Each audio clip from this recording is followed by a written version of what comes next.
With A square के YouTube channel में आप सभी का स्वागत है। और आज हम लेकर के आए यूपी बोर्ड एग्जामिनेशन 2013 के सभी सेट्स जो एक्टिव और पैसिव वाइज में पूछे गए थे, यानी पैसिव वाइज बनाना था जिनका, तो सभी सेट हम लेकर के आए हैं और वो सॉल्व करवाएंगे आप सभी को। तो बेहतरीन ध्यान दीजिएगा, मज़ा आने वाला है वीडियो में और आनंद लीजिए। और इसका लाइक शेयर सब्सक्राइब करना मत भूलें। तो देखिए, पहला क्वेश्चन है please walk on the right. तो एक बात मैं डायरेक्ट आपको बता दूं सीधा सीधा कि यानी अगर प्लीज़ वर्ड आ जाए, प्लीज़ या काइंडली, और यहाँ पे देखो सबसे पहली चीज़ तो सेंटेंस कैसा है ये समझना इंपॉर्टेंट है। Walk on the right, walk क्या है बेटा? Main verb. क्या है? Main verb.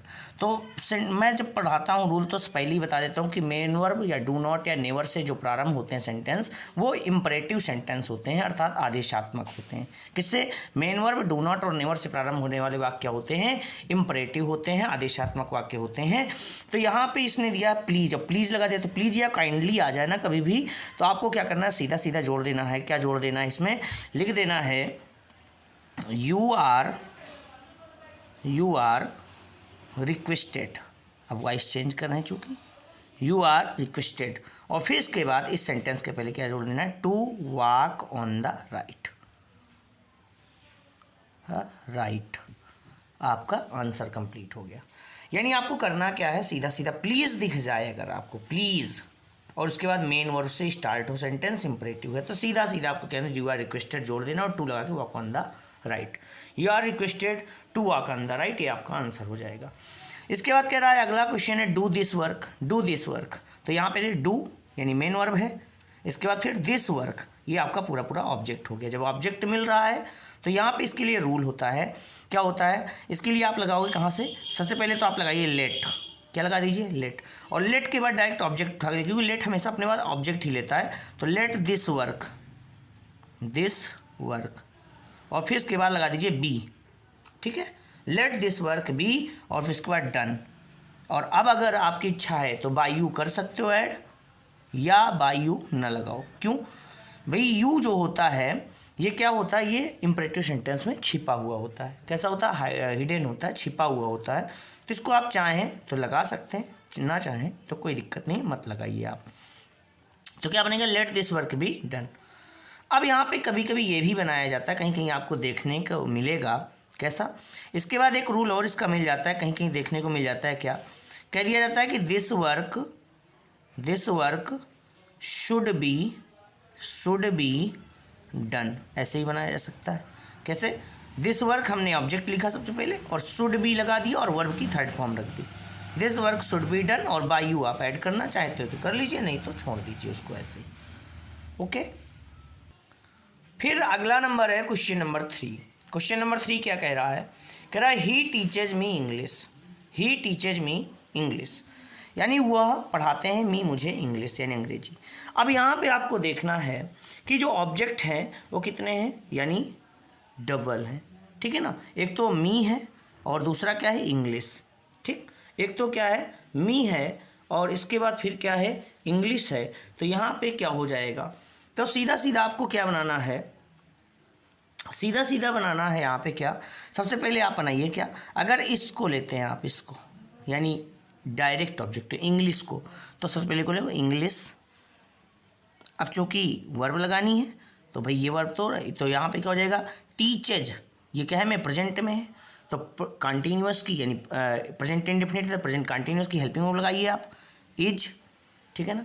इंग्लिश इज, और वर्ब की कौन सी फॉर्म लगती है पैसिव वॉइस में? हमेशा थर्ड फॉर्म, टाट। इंग्लिश इज टॉट, और यहाँ पे ये ऑब्जेक्ट आपका बचाना भी, तो इसमें करोगे to me. English is taught to me, और फिर क्या हो जाएगा? By him. एक तो ये बना सकते हो।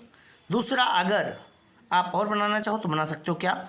सेकेंड टर्म्स में क्या बना सकते हो? एक तो ये बन सकता है, दूसरा ये बन सकता है आई, मी को बदला हमने आई, और फिर क्या हो जाएगा? Am taught. फिर क्या बना सकते हो? इंग्लिश, बिल्कुल, और फिर इसके बाद क्या लिख सकते हो? By him. आंसर आपका हो जाएगा। ये दोनों कंप्लीट हो गए। इसके बाद लिखा people always admire the freedom fighters. इसमें देखो ऑलवेज आया है, प्रेजेंट में ही दिख रहा है साफ सुथरा। ऑलवेज पीपुल यानी लोग, ऑलवेज मीन्स हमेशा, एडमायर प्रशंसा करते हैं द फ्रीडम फाइटर्स। तो ये ऑब्जेक्ट हो गया आपका freedom fighters. The freedom fighters को पहले ले आओ। The freedom fighters. अब इसके बाद वर्ब लगानी है चूंकि, तो द फ्रीडम फाइटर्स, इसके बाद क्या लगाओगे, आर, ठीक है ना, आर लगाओगे क्योंकि प्रेजेंट इंडेफिनिट में है ना, तो क्या करोगे, कंटिन्यूअस की वर्ब, इंडेफिनिट है तो कंटिन्यूअस की वर्ब लगाओगे, हेल्पिंग वर्ब यानी, क्योंकि इसमें वॉइस में हेल्पिंग वर्ब परिवर्तन किया जाता है। वॉइस में क्या परिवर्तन होता है, helping verb. The freedom fighters are और वर्ब की थर्ड फॉर्म रखो बेटा, admired, admired. The freedom fighters are admired. और उसके बाद फिर सॉरी इसमें क्या हो गया, दिक्कत हो गई, ऑलवेज तो पहले हम भूल ही गए, एडवर्ब को लगाना ही भूल गए, एडवर्ब भूल गए, ऑलवेज लगाएंगे, ऑलवेज, ऑलवेज एडमायर्ड, क्या होगा, आर ऑलवेज एडमायर्ड।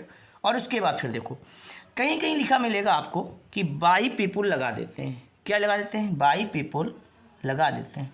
लेकिन आपकी जानकारी के लिए मैं बता दूं, अगर आप कहीं एवरीवन, एवरीबॉडी, पीपुल ये सब सब्जेक्ट आए हो ना, तो इनको बाई के बाद ना रखें, कोई दिक्कत नहीं है, बाई के बाद ना रखें तो कोई दिक्कत नहीं है, आपका सेंटेंस क्लियर होगा। लेकिन कहीं कहीं ये लगा मिलता है आपको, ठीक है।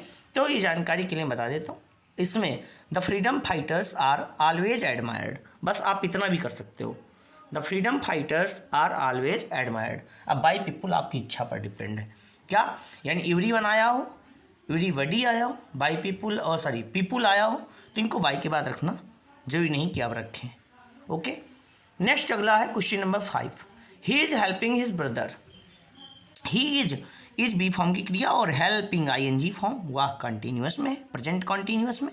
तो यहाँ पे क्या करोगे, सबसे पहले ऑब्जेक्ट लेके आओ हिज ब्रदर, क्या लेके आओ, हिज ब्रदर।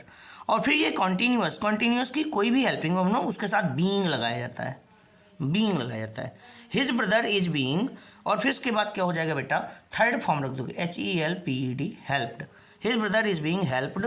और फिर उसके बाद क्या हो जाएगा, बाई हिम, ठीक, his brother is being helped by him, ठीक है ना, his brother is being helped by him, ये आपका आंसर हो गया। ये रहे आज के आपके 5 क्वेश्चन। थैंक यू, जय श्री कृष्णा, राधे राधे, जय श्री राम।